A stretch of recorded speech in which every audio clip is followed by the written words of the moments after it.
বিরাট জোর নাড়াচ্ছে, বিরাট জোর নাড়াচ্ছে। এইটা ভিডিও তুলেছি, এটা সব বড়।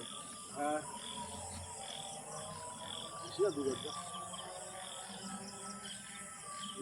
নাম্বার আছে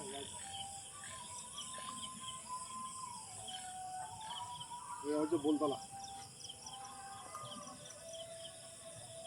আমরা স্কুলের সামনে বিলে আছে,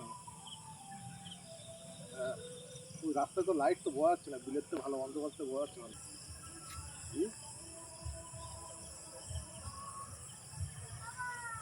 ও কবিলটা পাওয়া যাবে না, আমারটা পাওয়া যাবে।